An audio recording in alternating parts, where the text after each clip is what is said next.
I'm the Claywright, and we're going to be doing some work today. What we're going to make today, and this is your basic hint, are fish. These are the easiest of all the projects that I will be doing with you in this series of shows. This is so easy, short white men can do it. That's as easy as anything gets.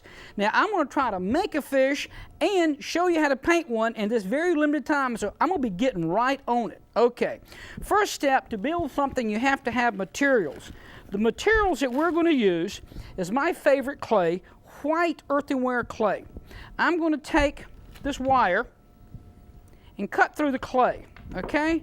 Now, this makes people angry, so you gotta watch quick. This is so easy, it is embarrassing, all right? I'm gonna use an armature again, which is a bag filled with paper. That way I can get a little bit of shape to the fish, all right? So all of us have these shapes. We're gonna give it a little dimension, okay? This is the paper. This is the bag. This is what artists call an armature. This is an internal skeleton, okay? Now, I'm going to take the clay and I'm going to cut it roughly the thickness of a slice of white bread. It's thick bread at my house.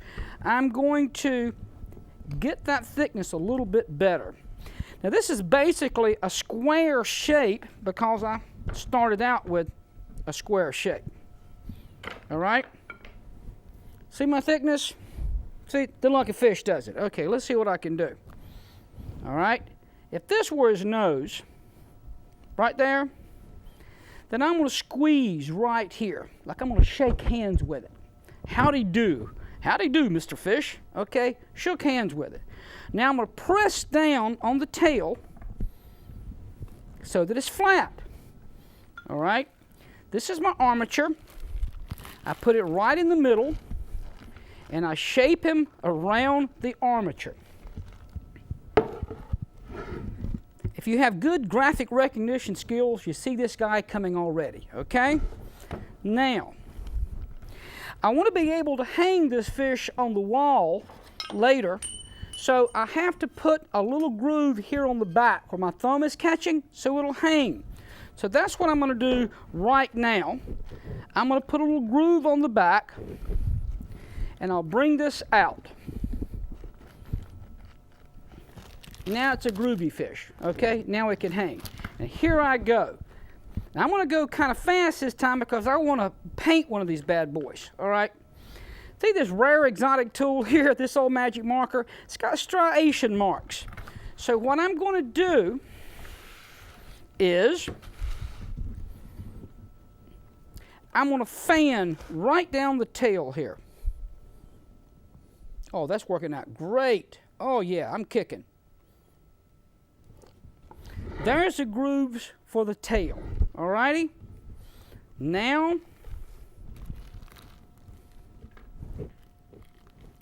right here.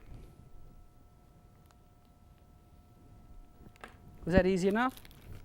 All right. Here comes the mouth. Right here.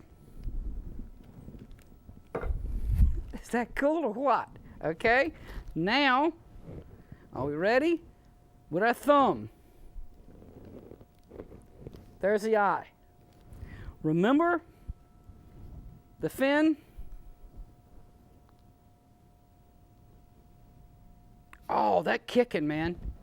There's the fin, all right? Now, the upper ridges. I'm going to use the edge of this stick and just pull away. This is working, looking good, looking good. Look at this bad boy. Is he coming right along or what? Now, I've got a host of tools I brought over here, and this is rebar, all right? Some of you people are familiar with it from construction. So I could rub this rebar across here and make this wonderful, oh, it looks like a fillet of fish. Check that out. Oh, that's great. I'm happy with that. Okay, rebar. Now this scales will show up great when we're painting it. If you get that in there tight enough, wow. See the grooves? Not too shabby. All we need now is an eye grab a small amount of clay, a little water in the eye, touch it there, use my same tool here, there's an eye. Now fish have fins, such as you see here behind me, the ones on top of the dorsal, the ones down low, this is the pectoral, and that's the anal. Okay, so we're going to get some fins right quick.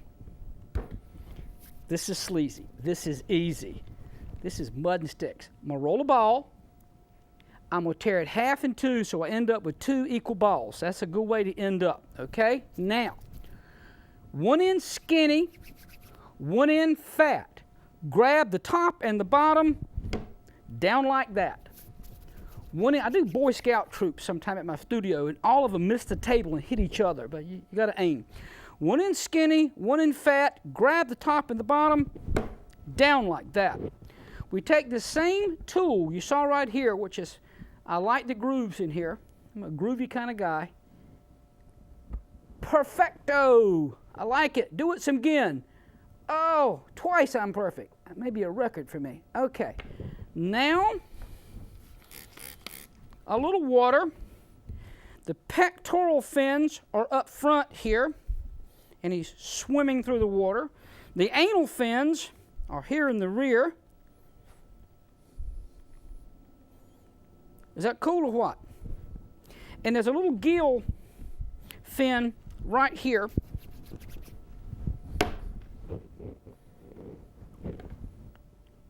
And I'm not paying attention to my watch here, but that's going very, very fast, okay? Now I'm going to give it a little fat cheek, because fat cheeks are very sexy. My wife told me that. Okay, now, little there, put the little cheek right here. Now I don't know if this is a southern fish or not, so I'd have to give it some attitude, okay? You know what a baby fish is called? For real? It's called a fry. A group of fish, of course, are called a school. All right. Most of my work has attitude, and I don't know why. So here's our trick. We roll a coil, throw it down so it's flat, and I'm going to wrap it around that lower lip. And that is what we call major attitude. Got that lip out? Had a friend, when she'd get angry, she'd pout and stick her lip out, and her father would say he could drive all the way to Charlotte on that lip. So here we go. Now, this was a wad of mud just a few seconds ago, guys. You see this? All right, now we're pushing the clock, but I want to show you this because it is so much fun. I'm going to put this guy down, and I'm going to paint one. Now to paint, we need paint. We're going to paint this fish, and I mean quick. I'm going to use these 3 bowls right here. Now the paint that I'm going to use is paint that you'd paint your house with. It's acrylic, a water-based paint. It dries very, very fast. We're going to baptize this fish. The fish are so biblical. I love that character. Matter of fact, the symbol is on my logo. Right, this is yellow. This is our base color. Okay, watch this. This took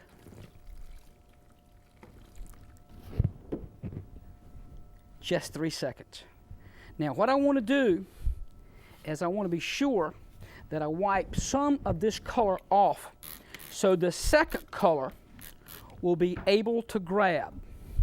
Now the more that I wipe off, the stronger the second color is going to be. All right? See this guy yellow? Now, what colors shall I make? As fish come every possible color. I have these wonderful books here on fish. Look at these colors. There's nothing that I can think of that God didn't think of first. We got stripes. We got polka dots. We got teal and purple and lavender. We got the book upside down. Looky here. Every imaginable color combination in the spectrum, in the rainbow. They come in all kinds of sizes and shapes. So anything I do has been done before, so I can't do this wrong. I don't focus a lot on doing things wrong. Okay, so let's have some fun. I got yellow. What have I got now? Well, I got some red. Okay, what will yellow and red do? Fixing to find out. Now, the first color you put on is called the primary color. It'll always be your strongest color. You probably didn't notice much a while ago when I wiped it with the sponge, but you'll notice it this time. Do you see the primary color? Oh man, that's killer. Goldfish color, see that? Now, the thing is, it's so much fun, you want to keep doing it. Of course, that happens a lot in life, but I won't talk about it this show. Okay, see that? Now, I'll put a little more water, and like I told you, the more water I put, do you see that yellow coming through? Ooh, upside down backwards. That's the gift of dyslexia. All right, now, that's yellow and red. What color am I going to use now? Well, I got some green over here. Or is that blue? Let's see what this does. Now, these colors have been diluted with water, so this is what I call a wash. Okay? Ooh. Oh, man, that is so exciting. I like that. I like that. Ooh. That is just too much fun. Now, I've got it aside, and I've only got a very narrow time because this clay is very, very absorbent. All right? And I have just a little bit of time to decide. Now, not looking too shabby. I like this. I looked at my books, but what I'm going to do now is I'm going to add pure color. All right, my pure color is over here. What pure color shall I like? Well, I got some red. Remember, there are no rules. I can make this up as I go along, just like my life. All right? So, artists are special rule breakers. All right, there's enough red to paint 10 fish. Okay, here I go. I'm going to use this brush. This is called the dry brush technique, when I use just a very little bit and I just lightly put it on. Now, I get a lot of my students have different personalities. Some people are manic and they want a lot. See that? Oh man, that is, look, I'm liking this. I may keep this one. What the hey? All right, that's a little bit of red. Now I can put some on and I can take it back off, or I can leave it to hail on. Now, one thing that I want to tell you, and a lot of people get ticked about this, and I like ticking people off. I'm really good at it. No bell will ring when you're finished. Ding! Oh, I guess I'm done. A little thing that pops in the oven, right? My wife has a smoke alarm in the kitchen. She uses it as an oven timer. So when the smoke alarm goes off, dinner's ready. But like that, no timer is going to go off. I have to decide when I'm through with this. This looks darn good. Okay. But maybe just one more color. All right? Everybody wants just a little bit more. What can I muck it up with now? What have I got? I got purple. I got blue. I got a really nice green. I'm liking green. It's a peaceful color. Ooh, good green. I get another brush. I'm going to highlight. Less is more. George Orwell said that. Okay, less is more. Just the least little bit. Ooh, too much, too much. The tail's wagging the dog. Less. See, I get to change my mind. Okay? Less is more. I like that. Subtle. When you think of subtle, you think of Joe Rock. Oh yeah, that's working. That's working. You go, girl. That is working. Should I put stripes on it? Accent color. Should I put stripes? We learn from our mistakes. Put a little more green. Now, I take more off if I wipe. I take less off if I blot. But I've got a very, very narrow window of opportunity because this dries really fast. I think I have done enough damage to this. And I do have a lot of students that cannot let something alone. Quite a few teachers, painting professors especially, will come up and take your painting away from you because you're overworking it and you can't stop. But I like this guy. I have enough time to destroy another one. I think I have, goody, I have another one. I can do another flat one, or I could do a dimensional one. Now, I didn't get to show you guys how to make them in 3-dimension, but it's the same thing as 2-dimension, except it has another side. Now, the only thing in this world that's so thin it only has one side is a French pancake or an argument with my mother. But so these fish have 2 sides. Okay, now, the fun thing that you're going to like now is, a while ago, we went yellow, red, and then green. All right, we're going to use the same colors, but we're going to use them in a reverse order, okay? It makes a difference which order that you put them on in. So this time, I'm going to, what the hey, I'm going to go, I want to go my favorite color. I got to do that. You guys have to see this. This is my favorite trick. You are going to absolutely love this. This color, I discovered it a couple of years ago. It is so intense. I call this my magic blue. Okay. I play with this stuff all the time. Get ready for this, guys. This is just a little bit wonderful. Now, this blue is very, very intense. Can you see how intense? It's electric. The only bad thing about it, it stays on your fingernails for days, which has been really embarrassing to me to go places with blue fingernails. Of course, I've made some new friends. Most of them are hairdressers, but these are nice people. Okay, here we go. Now, see that? All right. Is that wild? And every time it gets wet, the color gets lighter. You can have control. I think that's why I like sculpting.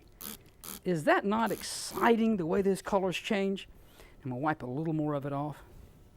Oh, that's lovely.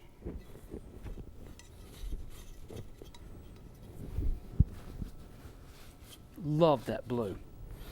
Now, what shall we do as a second color? We did blue already. Wait a minute. I got a killer purple over here. I better lighten it up. All right, I'm going to baptize this bad boy in the yellow. That'll lighten it up a little bit. Oh, yeah, that's nice. That's nice. Because yellow and blue make green. Ooh. But if you're going to be a bear, be a grizzly. Let's give it some more green.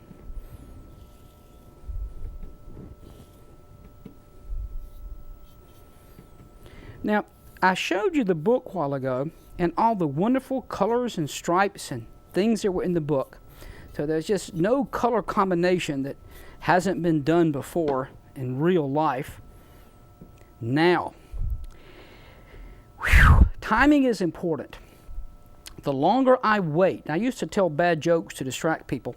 The longer I wait, the deeper that green sets in. So here I go. Ooh, I like that.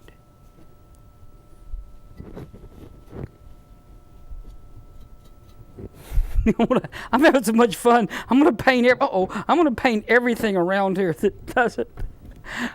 This guy got some blue on him, but that may not be a bad thing. Maybe I better hang him up. Ooh, I like it though. This is called serendipity. It's one of the few multiple syllable words that I know. I dropped some blue on it, but I kind of like it.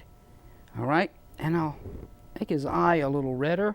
If I can get just a little drop of that blue, I'll put a little blue in there too. Oh, he looks good. I want to hang this guy up. I said, famous last words. Okay, I want to hang this guy up. And that's the one we did together, okay? Now, let's look here at this one. What can we do? Well, we'll give him a red eye to start with. This is called nature's paintbrush, by the way. I just stuck my finger in the clay and just touched it, and it made a perfect eye. See that? All right, now the accent colors. Ooh, he is a red-eyed devil, isn't he?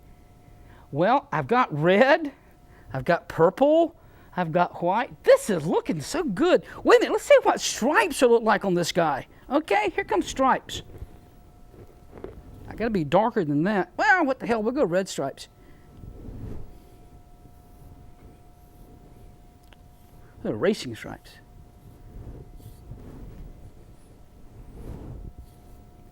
Now, what you'll find out is when you should have stopped was 5 minutes ago. Everybody finds this out. I kind of like it, though. Ooh, that's an intense red. I'm having too much fun now. Okay, let me go back down to the original. Is that too intense? Remember, water is my eraser. I can go right back to my primary color. And timing is important.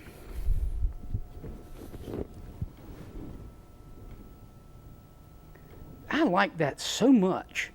I wonder if I should do anything else to it. I've got lavender. Nope, I'm going to leave that alone. I'm going to leave this alone. Now, let's see. What can I hang this guy? I lost a hook. I'll put him here. Do I have anything else to paint?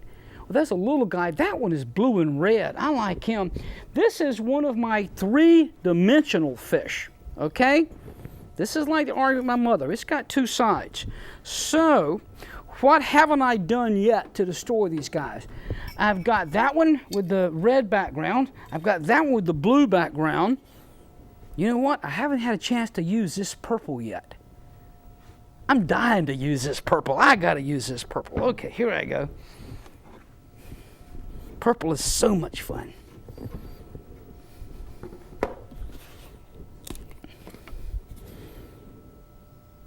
Now this time, I'm going to start out, the colors in these square bottles are pure, like my conscience, okay?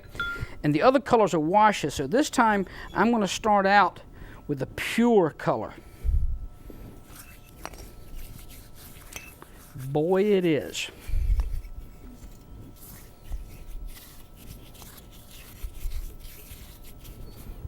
And the beauty of this is, the only person that I have to please is myself. And I'm easy to get along with. I'm starting out with lavender as a base coat. Is this fun or what?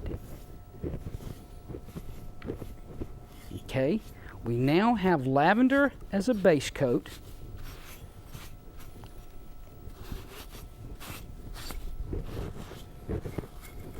I have to like these colors because I'll be wearing them for days. That looks great. All right. So now I got to put my favorite blue. Baptizing. Ooh, that's intense. Now remember, the white clay is very, very absorbent. So the longer that I let it sit, 10, 20 seconds makes a difference. The longer that I let it sit, the more the second or third color will grab. So if I don't like the blue, which I kind of do, I have a very narrow window of opportunity. You see it coming off? See what happened?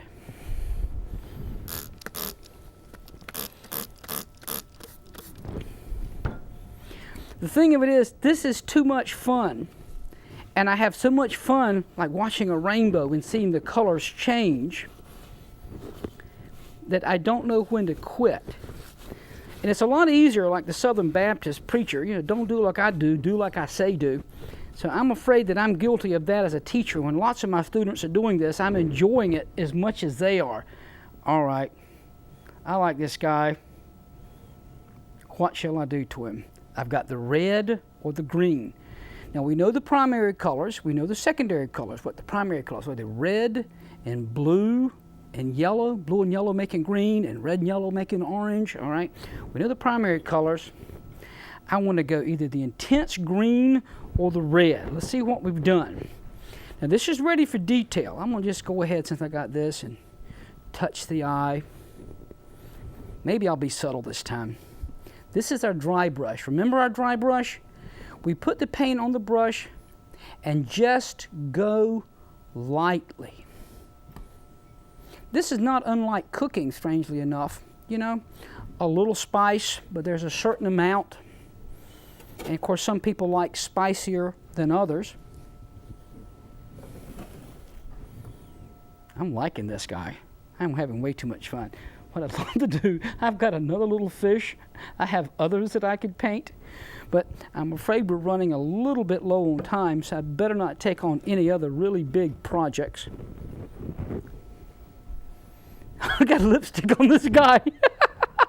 It's a female fish. Okay, or a transvestite fish, I don't know. Here we go. Get rid of the lipstick. This is looking pretty good. I did like that lavender. I think I'll just put some stripes on this guy.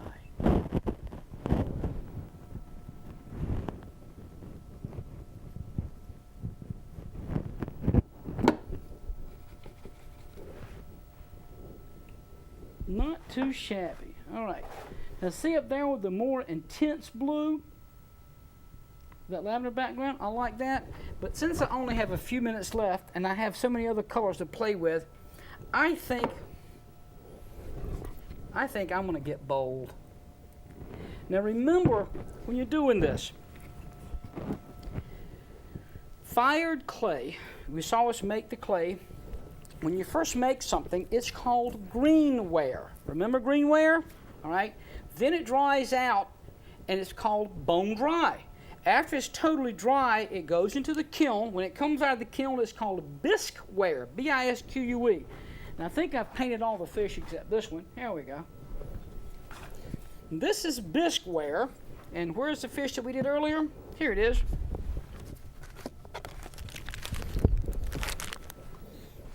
And this is greenware, all right?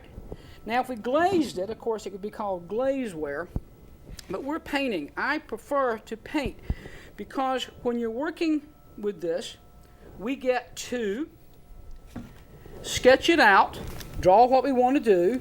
We check the books to get ideas for pictures. Now we're organized, and we've got our tools and materials together. Our tools were very, very simple. Do you remember? This is the old teacher trick. We've got to do a little bit of recall. All we used was this rebar to get the texture on the fish, and we used a stick to go and pull like this. Now again, you notice the sizes. Some are two-dimensional, some are three-dimensional, and I'm just having beaucoup fun. You can look at me. Look, Mom, look at my hands. I'm really have fun. It's been real. Looking forward to seeing you again next time, and we'll do some more sculpting and painting and just having fun with clay. This is the Claywright Workshop. Saying goodbye, folks. See you next time.